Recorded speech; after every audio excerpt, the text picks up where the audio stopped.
Welcome to the Rich Flow of Life podcast. Join Valerie Kanay, the award-winning authority author, as she takes you on a journey for your personal evolution. Valerie Kanay talks to enlightened featured guests who hold the keys to unlock your unique life situation. They each bring to the table their very powerful personal spin to inspire and empower you to learn to step up your game into the rich flow of life. Hello, everybody. This is your host, Valerie Kanay, with another round on how to live and thrive in the rich flow of life. Today, our featured guest is Gregory Turner. Greg is the author of Supersize Your Business. Wow, it's all about digital marketing guide to transform leads to profits. Let me tell you a little bit about Greg. Greg is a consummate entrepreneur who uses the latest and greatest in technology information system to find solutions to the hard challenges that small and mid-sized businesses face. He knows what to do and how to do it, as Greg is a trendsetter and a master of technology. Greg is one of the top leaders for over 10 years in this industry. He helps to distinguish the small business competitors, the mid-size, well, any size, to finding customers that you desire so that you can consistently and continually grow your profits immediately. Isn't that right, Greg? And welcome to the call. That is right. Thank you for having me on your call today, Valerie. Awesome. So glad to have you. So just start right in, Greg. I'm just curious to know what led you or prompted you to get into this type of business, technology industry. It sounds so exciting. Tell us all about it. What excites me about technology? Well, I'm a problem solver by nature. And so, in my school years, and I'm still a learner, an avid learner. Yes. But in my early years in school, I was very fascinated about just the idea of being able to create something from nothing. And, that's what I saw as opportunity in technology. And, a lot of us are familiar with all the big companies that's growing out of places like Silicon Valley and so forth. And, it starts with an idea, and it starts with the easy access to technology. And I feel very blessed and fortunate that, I've come of age in the time when information is so freely available, and technology is all at our fingertips. The entire world is at our fingertips. And so that's what excites me about the internet and internet marketing. And it's what, drove me into having a career in this line of work. Awesome. So, Greg, tell me, what are some of the things that you can do to build an attractive brand for the business? It's just, a few of the basics that people can start doing. Okay. Well, one of the things for any small business, right, the key challenge on top of things like capital, finding capital for your business, and of course, finding new customer, it's always how to differentiate ourselves from competition. And the truth is, in any line of business, if you're in an industry that's worth being in, you're going to have a lot of competition because that's just the reality of it. If you're the only one in your industry, then chances are it's probably not, a very profitable industry, or it's just too difficult for people to get into, right? So the questions around, okay, how do you find enough money for your business, or how do you find enough capital for your business, is taken care of when you know how to build a brand. And when we think of brands, we think of big companies like the Coca-Colas of the world, or, Procter and Gamble, big companies like that. And we think, okay, all these companies are advertising to us, telling us how great their product is every day. And that's what a brand is. However, for a small business who doesn't have the resources of a company of that size, we have to think of it in the reverse, right? Our brand is really what people are saying about us, as How they opposed perceive to us. Yeah. as opposed to what we're telling people about ourselves. Because when your company interacts with people, if that interaction is positive, if people love what you do and what you've done for them, then they will spread the word and start telling their peers and their colleagues about your business. And that's what makes your brand grow.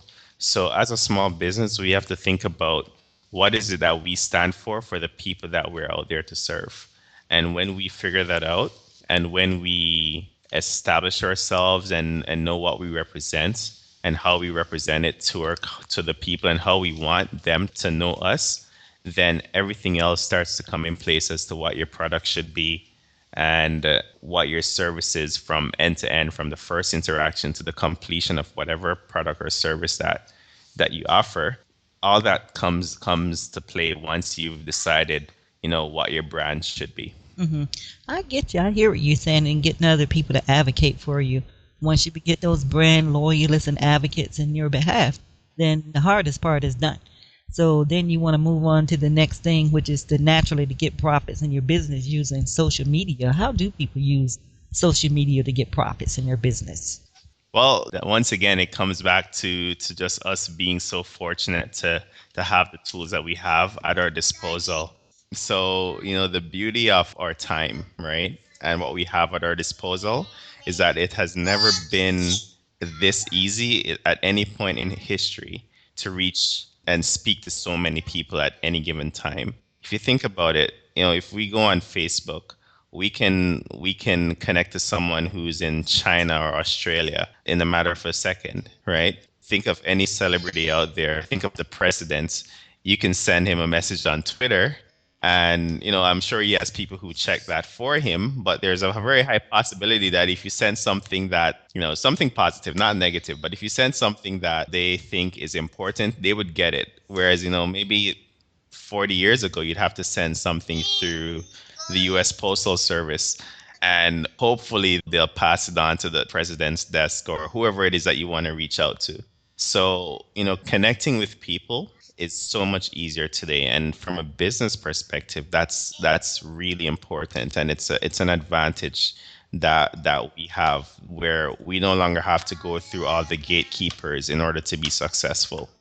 So, and gatekeepers are the traditional gatekeepers are, the big cable companies, the networks like the NBCs and the ABCs. The big companies can use those platforms to send their message to us. And that conversation is a one-way conversation, right? Now with social media, we can actually engage in a two-way conversation with the people that we want to reach. And that's the power of social media. And that's the power of social media for business, right? It's that engagement. I get you. Right. Yeah, it's that engagement.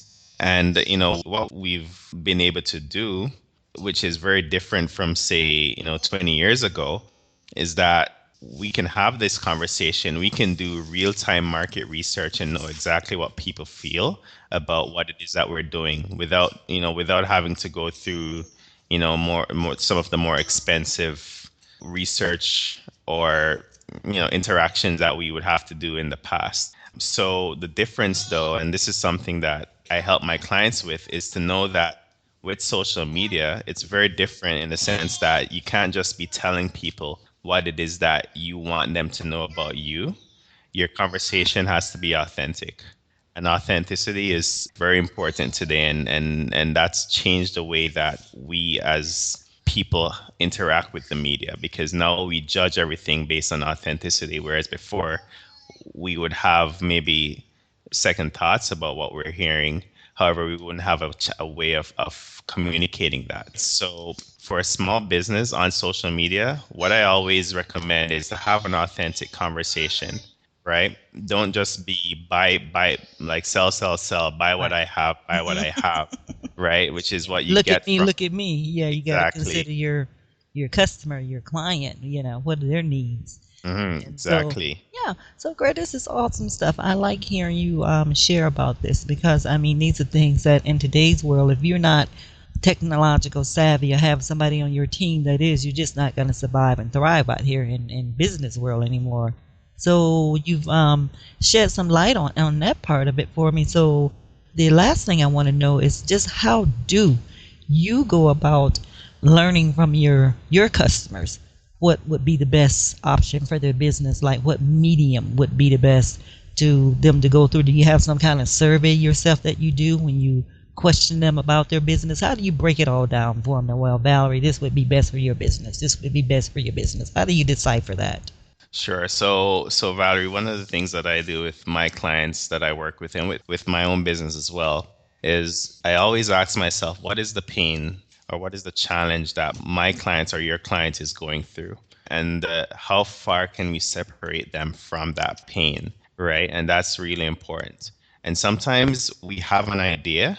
However, until we ask the community know what our clients or potential clients are going through.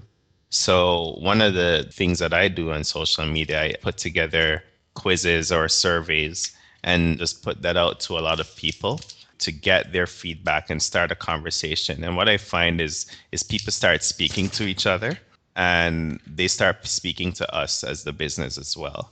Right. And then we get to be in a conversation and we get even more insight as to, what it is that you're actually going through.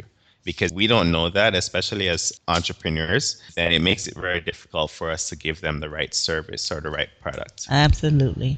So, Yeah. Greg, this has just been awesome. That's going to complete this segment here, and there'll be more talks with you down the road. So, at this point, I do want to give you the opportunity to let people know how they can get a hold of you, how they can contact you. So, if you'd be so kind to give out that sort of information now.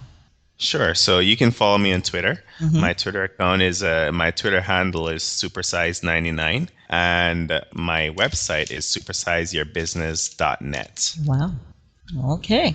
So that's been very awesome, Greg, how to build an attractive brand and distinguish yourself from everybody else. And I really like how you said if you're not in the sea of with everybody else, that means you might not be doing the right type of business. So the fact that you have competition tells you that you're into something really wonderful. I never heard it put like that before. I love that. So you're right. I love that, Greg. You're so ingenious. That's why I work with you myself. So anyways, thank you so much for your time. I don't take lightly that you decided to spend it with me and your son too. And this is going live. And so I appreciate you. And Greg, I love you dearly. So thank you kindly. Thank you so much for having me on your show. You're welcome. Bye-bye now.